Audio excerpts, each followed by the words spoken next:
From the rugged desert outside Yuma, Arizona, this is Outpost Outspoken. Outpost Outspoken is the official podcast of U.S. Army Yuma Proving Ground, which conducts natural environment testing of military equipment in Arizona, Alaska, and the tropics. Hello, I'm Ana Henderson, and I'm your host for this segment of Outpost Outspoken. Yuma Proving Ground proudly employs many veterans who bring their experience serving in the military to YPG. This experience helps when testing and developing equipment for the warfighter. One of these veterans is Charlie Saltz. She proudly served in the Navy and has been working at YPG since December of 2017. Welcome, Charlie. Hi, Anna. How are you? I'm doing great. Thanks for sitting down and talking with me. Start by telling me about your time in the Navy. I enlisted in the Navy in July of 2006, and I served until January of 2012. I was an aviation ordnanceman and served on boats and squadrons and all kinds of places. What made you want to go into the Navy? I think at that time I just needed something outside of Yuma, which is kind of funny because I'm back. Swore I would never stay here, but the world changes. So I just needed something different for myself at that time. So at 17, I joined. And then what led you to YPG, where now you work in aviation, but here? So what's funny is I actually never knew YPG existed. When I was a kid, lived here. I lived here for my high school years. Before that, I lived in California. And we would drive past it. And I always just remember the palm trees kind of in the distance off of Lake Martinez. I'm like, oh, that's weird.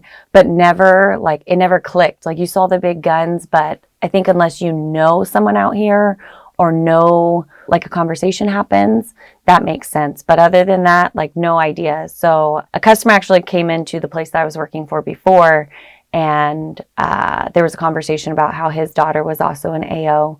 He's like, why aren't you at YPG? And I'm like, what is YPG? So then I started looking into it, and ordnance, kind of ordnance background just kind of plays the same. So it was within my wheelhouse, I feel like. So I applied, and here I am 5 years later. Well, we are happy to have you. You talking about seeing YPG in the palm trees as a child. I remember seeing the big guns and taking pictures by them. So just now as an adult working here, it's funny because I was here as a child, but again, didn't really know what was happening behind the scenes. Now that you've been at YPG and you've worked in a couple different roles in the aviation branch, tell me a little bit about that. So when I first came out here, I was in aircraft weapons. So I was gunner there. And it kind of just panned over. Explosives are explosives.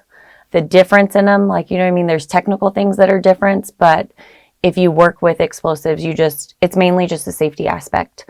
You just change the platforms kind of. And you say aircraft weapons, so you are loading munitions or ammunitions onto an aircraft, right? Sometimes. So aircraft weapons does a kind of a realm of things. They can do anything from ground firing, they can do from aircrafts, foreign, domestic, and then they do a lot of laser stuff inside there too. So multiple things. Okay. Hard to kind of put it in one thing. There's a lot of behind the scenes that aircraft weapons does that I don't think anybody at YPG really notices or knows.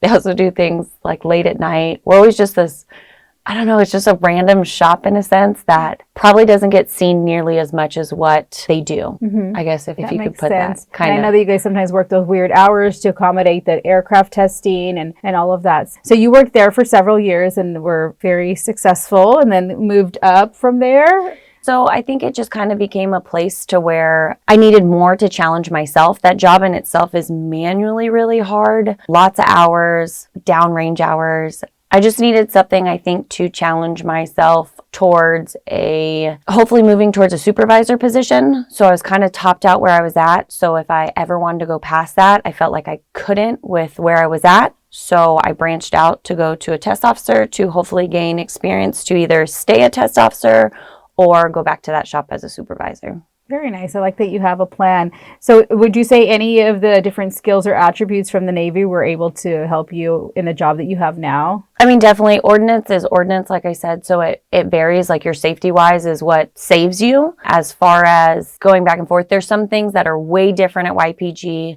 that your experience behind can help you navigate, but it's still not the same. YPG's way is YPG's way. But working with other people makes it easier. Being in the military, kind of the chain of command makes it easier to interface with the customers and your test officers before, and then now to step in that position, it kind of just working so side by side with the test officers made it somewhat easy to integrate as a test officer. Just the admin stuff behind it is a lot different from what I did in aircraft weapons. So that's my challenge for now, but we'll see where that leads. So at work, we've already established super busy. But you are also busy outside of work. You have a husband, you have 2 boys, they all play hockey, and then you decided to take the challenge of being a hockey coach for youth. Tell me about that. My husband also works out here, Brad Saltz. He's in range control.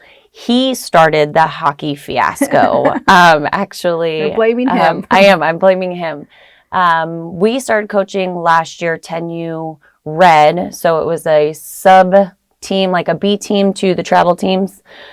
And he took that over, and I just was the assistant coach. And then we were asked to come back again this year, which is awesome.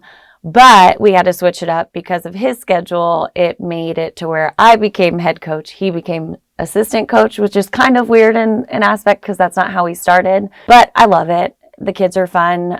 We just finished 10U Rec, as you know. Haley also plays on my team. I love her. So that's a lot of fun. But then now we're transferring into travel. And I have the 10U Red team again.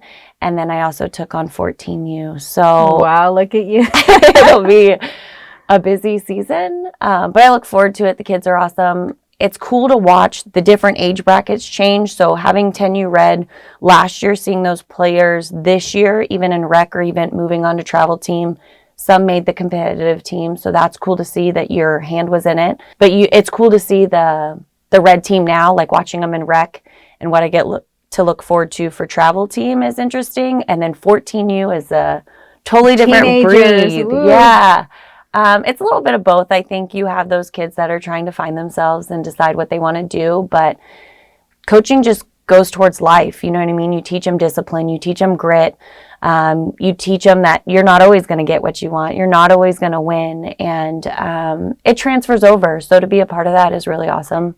And that's what I was going to ask you, that I've seen you on the rink and, and now you're kind of in a leadership role as a test officer, and, those leadership skills shine through. And so what do you enjoy about being a leader, whether it's to, 10-year-olds on the hockey rink or here at YPG in the aviation field? I think it's just about making an impact with kids. You know what I mean? I remember coaches and teachers that I was like, man, my high school years or, teenage years wouldn't be the same, or even as a kid wouldn't be the same without those coaches or those teachers. So I'm hoping to leave some sort of an impression like that, to where a kid goes on and, oh, I remember this, that Coach Charlie taught me, or even just, it might not even be a skill level like within the sport, but just a life lesson that they were able to use later. Mm-hmm. So hockey makes that. And then same thing, YPG, It's amazing what YPG does in general. So just to have your hand in the pot, it's really amazing to not only serve my country and get out, but be able to serve it from the civilian side and see all those changes that need to happen from the time that I was in to now, and being able to still be a part of it. It's awesome. It all just kind of comes full circle for me. Well, Charlie, you are truly an inspiration. Thank you for the amazing work you do at YPG and also on the rink. Thanks, Anna. Thanks for having me. Hello, I'm Mark Schauer. For a community of its size, Yuma, Arizona has a surprisingly large and vibrant arts community. One of its most prominent members is Jose Dorame, who teaches art at Price Elementary School, a K-5 school that serves students who live on post at Yuma Proving Ground.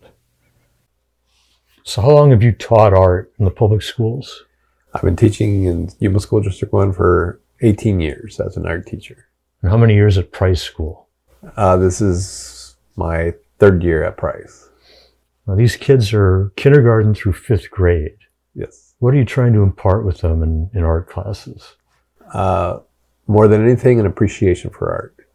Now, if I get them to become great artists, that's kind of icing on the cake.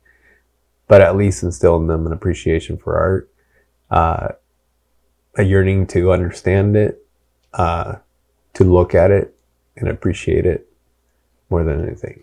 What kind of projects do you do in these classes with the kids? I start from the very basics, teach them the foundations of art, learning about color, shading, composition, and from there going beyond and teaching them 2-dimensional and 3-dimensional art. Now, beyond teaching in the public schools in Yuma County, you're a Yuma County native, you grew up here. Yes. And you've been recognized for your own artistic endeavors. You won Tribute to the Muses several years ago? Yes. The Tribute to the Muses is a local award that is presented to people who make a big contribution to the arts locally. What's some of the things that you've done locally? I have volunteered and helped a group of artists create a mural at the Juvenile Detention Center. I've participated in the Children's Festival of the Arts with some local art groups. I belong to the North End Artists Co-op, who is partnered through the city of Yuma, and we kind of display and demonstrate what type of art we do and how we do it. Saturdays at the United Building. You won a governor's award for your art too. Yes, for the Western region. I was nominated, and the Arizona Commission on the Arts recognized me as the winner here in the Western region. What's your impression of the arts community in Yuma? It's surprisingly large, isn't it? Oh yeah, it's grown over the years. When I was in high school, I remember the old art center before it burnt down. As a teenager, it didn't seem that big. And then when I came back from college, it seemed way bigger. And now that I've been in Yuma teaching all these years, it just has blown up with public arts, art festivals, and little art groups here and there, and art activities everywhere, it seems like. It's not unusual to see your work on display at the Yuma Arts Center. Oh, no. From time to time, I enter the call for artists, and from time to time, I have art displayed at the Art Center. And if it's not at the Art Center, it's still through the Art Center and the city of Yuma. We have art displayed at the United Building. We have window space there that shows some of our artwork. I mean, Yuma's been my home of record, let's say, for the last 23 years or so. And it seems to me that public art displays, it's grown a lot in recent years. I mean, municipal art, municipally commissioned artwork and things like that. Is that the case? Oh yeah, there's a big push to beautify Yuma. So when it's not a local artist, it's somebody who's well known that's brought into the city of Yuma, and through grants or philanthropists,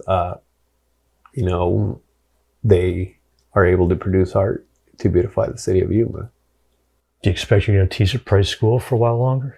I think so. There's a new building coming up, and I expect it to grow, and a lot of those students to help out with even beautifying the new school and putting art all over the place there. You already have some ideas of projects you're going to do with the new building, right? I have ideas for murals, for almost like our own public space for art at the school.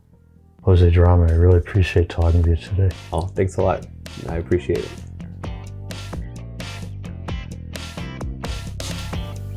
This has been Outpost Outspoken. Thank you again for listening. We'll see you next time from the Army's busiest test center.